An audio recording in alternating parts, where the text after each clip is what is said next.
State of mankind. How much do you know? Excerpts from How the Spectre of Communism is Ruling Our World. 151. The CCP also fully utilizes other unrestricted warfare methods. A few major areas are listed below. Diplomatic unrestricted warfare. The CCP's typical diplomatic method is to divide and conquer. When the world criticizes the CCP for its human rights abuses, the CCP invites each country to discuss human rights separately. While many countries have discussed human rights issues with the CCP in private, doing so has no restraining effect on the party. It simply delays and argues with the various countries individually, but never makes any substantial changes. Moreover, it has virtually disintegrated the international norms that safeguard human rights. The CCP used this method to escape condemnations and sanctions, and then immediately joined the World Trade Organization, WTO. Right away, it started to use economic means to tempt various countries, and then again used divide and conquer to achieve large-scale breakthroughs in various areas. The CCP also uses rogue tactics of hostage diplomacy to arrest and threaten both Chinese and non-Chinese until their demands are met. Before the CCP was granted permanent normal trade relations status with the United States, it arrested dissidents before almost every negotiation session, and then used the release of the dissidents during the negotiations to achieve its goals. The Communist Party disregards the rights and lives of its own people, but it knows that Western society cares about issues like basic human rights. Therefore, it uses its own citizens as hostages, puts a knife to the neck of the Chinese people, and uses them to threaten the enemy, the United States. This truly reflects the CCP's practice of unrestricted warfare. With the rapid development of the economy, the CCP has become bolder, and foreign hostages have become diplomatic pawns. The aforementioned Su Bin was accused by the United States of hacking into a U.S. military database in 2014. Subsequently, the Canadian couple Kevin and Julia Garrett were arrested by the CCP and accused of espionage. After the arrest of Huawei's Vice President and Chief Financial Officer Meng Wanzhou in Vancouver on December 1, 2018, a series of protests were triggered by the Chinese Ministry of Foreign Affairs. The CCP's consulate in Canada mobilized a large number of pro-communist overseas Chinese to protest. In addition, the CCP arrested 3 Canadian citizens in retaliation. This was both to put direct pressure on Canada and also to drive a wedge between Canada and the United States. Lawlessness is the CCP's modus operandi. Any foreigner in China may become a hostage at any time and be used as a bargaining chip for political, economic, and diplomatic purposes. Moreover, when the CCP threatens overseas Chinese, especially dissidents, it often uses relatives of these dissidents in China as hostages.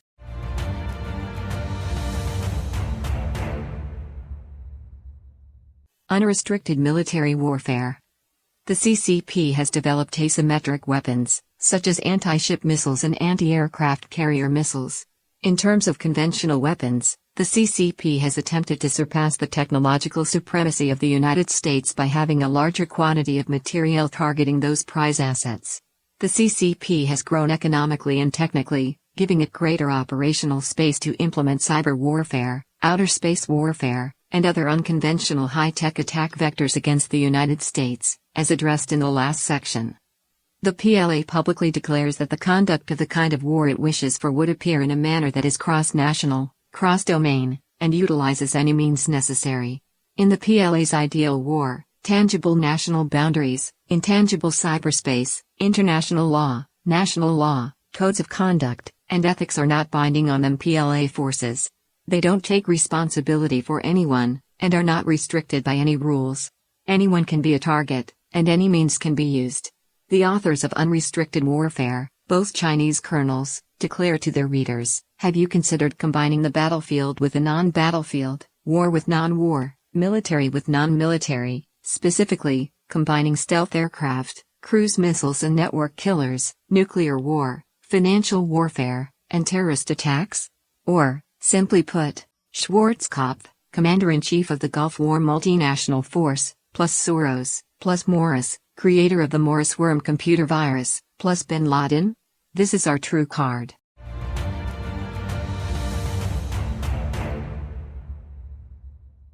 Unrestricted financial warfare.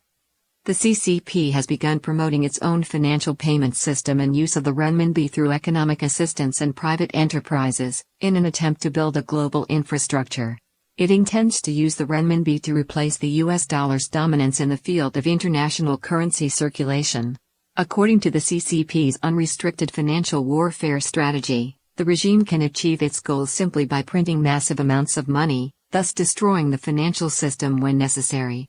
CCP think tanks have advocated the weaponization of foreign exchange reserves.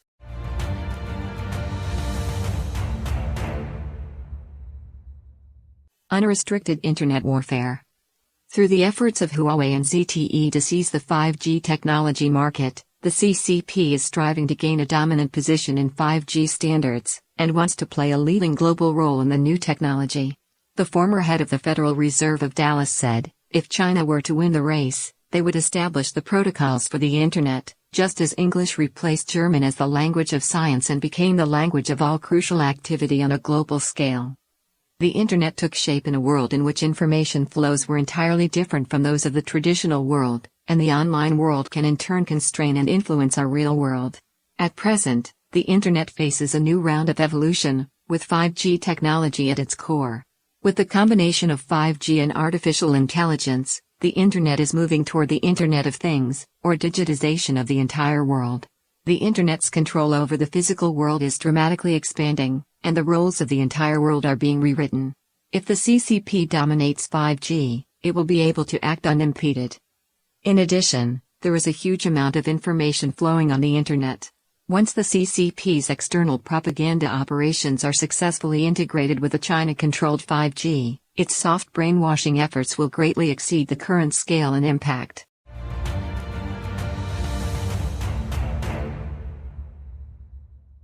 Unrestricted narcotics warfare.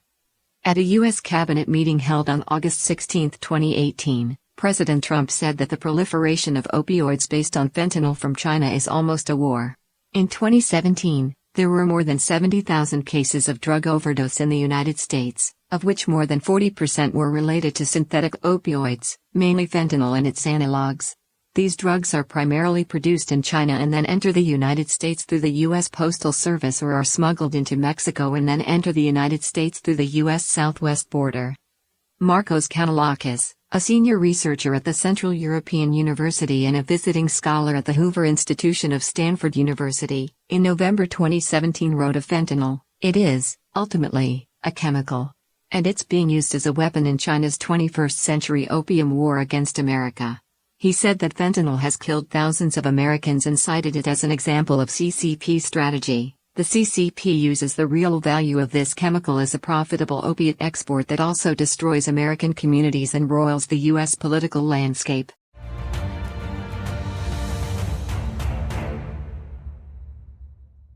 Unrestricted population warfare. In September 2018, a Chinese family traveling in Sweden made a scene in a Swedish hotel by falsely claiming they were mistreated by the police. After exaggeration by the Chinese embassy and media, Chinese people began boycotting IKEA and H&M.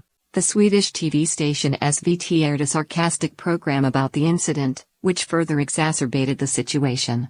Tens of thousands of Chinese internet users flooded the websites of the Swedish embassy, the TV host Jesper Rönndahl, and the TV station's Facebook page. After 60 years of destruction of traditional culture and its replacement with Communist Party culture, the CCP is indeed able to coerce billions of Chinese people and turn them into a mass army, merely by waving the flag of nationalism. Before the 90th anniversary of the People's Liberation Army in 2017, the CCP came up with software that can add PLA uniforms to an individual in an uploaded image. In just several days, the app received over 1 billion visits. The CCP is able to use nationalism to control the public because people don't know the party's true history. In particular, people don't understand the CCP's history of killing. Thus, generations of Chinese people who grew up in the party culture carry the party culture with them wherever they go. When they travel abroad to make a living, they export party culture overseas and become part of the regime's mass overseas army.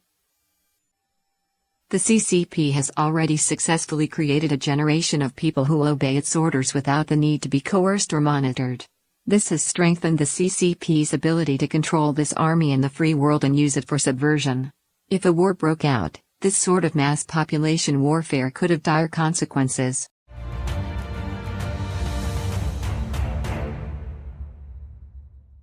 Unrestricted cultural warfare. The CCP has been peddling party culture and its values under the banner of Chinese traditional culture and customs for many years. People all over the world have a strong interest in China's long history and rich culture, yet their understanding is very limited. The CCP knows this well and takes full advantage of it.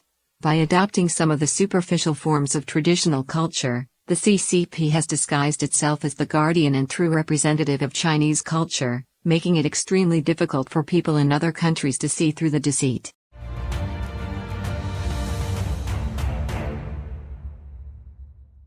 Other forms of unrestricted warfare. The Chinese Communist regime declared asymmetrical hybrid warfare against the United States and its Western allies by launching its nation-state program 863 in 1986. The ultimate goal of this warfare is to surpass the United States on the economic and military fronts, and thus replace the United States in its role as the world leader. It is a war based on deceit and complete disregard for any rules, and the strategies behind it are part of its unrestricted warfare program. During the June 4, 1989 movement, the CCP ordered soldiers and police to disguise themselves as Beijing civilians and create riots, so the military could use them as an excuse for its mass killing, which it called suppressing riots. In the persecution of Falun Gong, the CCP fabricated the self-immolation incident to justify the ensuing escalation of the persecution. During Hong Kong's Occupy Central with Love and Peace movement, the CCP transported people from Shenzhen to incite violence in Hong Kong, effectively forcing the police to escalate toward violence. In the eyes of the CCP, murder and assassination are commonplace methods, and in the future, the party may well use the same methods: poisoning, assassination, explosions, the sabotage of power grids or transportation facilities, and so on, to create chaos and conflict in the West. The core of unrestricted warfare is about destroying the morality of mankind, and mobilizing evil people to destroy mankind step by step. The CCP is highly skilled at tempting people to go against morality and their own conscience, and those who do so often end up either passive in the face of the CCP's abuses, or active participants. Therefore, for influential figures in the political, economic, military, media, cultural, technological, educational, and other fields, the CCP attempts all means to discover their human weaknesses, whether vested interests or desires, and uses them to make people willingly collaborate with the party. When this doesn't work, the CCP might use threats and intimidation to exploit their fears or mistakes, effectively blackmailing them into assisting the party. In some cases, the CCP has even provided transplant organs obtained by killing to buy off influential figures in need of a transplant. The resources the CCP is able to bring to bear to infiltrate other countries defy one's imagination, and the facts uncovered at present are only the tip of the iceberg. People in all walks of life, especially in politics and business, have become the CCP's tools in its unrestricted warfare campaign, and more evidence will surface over time showing how many have fallen into this trap. Almost all countries in the world have begun to feel the CCP's global ambitions and its evil, unrestricted means. They've also seen the destructive impact of the CCP's agents at critical moments. From Chapter 18, The Chinese Communist Party's Global Ambitions.